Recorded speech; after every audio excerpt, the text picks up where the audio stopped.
because we understand, as all of you do, that we cannot fix Wisconsin as long as Scott Walker is the governor of this state. That was Milwaukee Mayor Tom Barrett last night. He won the Democratic primary over his challenger Kathleen Falk, setting him up for a very pitched political battle with Governor Scott Walker come June. Here to make sense of this race is Wall Street Journal Potomac Watch columnist Kim Strassel, who joins us via Skype. Kim, welcome.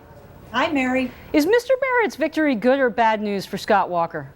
Well, I think it's tough news for Scott Walker. Tom Barrett, as you mentioned, he's the mayor of Milwaukee. He's relatively well known around the state, mostly because he ran against Mr. Walker in 2010, and he only narrowly lost to Mr. Walker by about 5 percentage points. So this is a rematch, and he is certainly arguably a better candidate against Mr. Walker with more juice than his opponent, Kathleen Falk. Now, she was backed by the unions, but the polls showed that she'd have had a tougher sell in a general recall election against Mr. Walker. So this is he's facing the toughest opponent.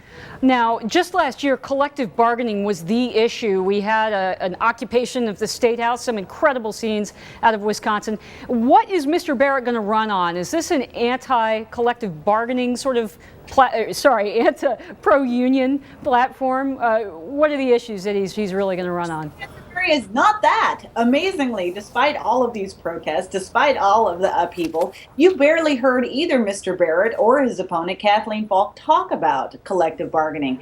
And I think that the reason for that is because once all of this died away, the reality is that a recent poll showed that only about 12% of people in Wisconsin view the restoration of these collective bargaining rights as a top priority. The rest of them are concerned about jobs, job creation, and the economy. And so what you have seen is Mr. Barrett and Mrs. Falk, when she was running in the primary, talking about jobs. You don't hear much about collective bargaining. It has faded away somewhat, much to the chagrin of the unions who are supporting the Democrat in this recall election. Kim, very, very briefly, on Governor Walker on the other side, is he really going to tout these collective bargaining agreements, or is he going to sort of shy away from that topic and emphasize some broader economic themes?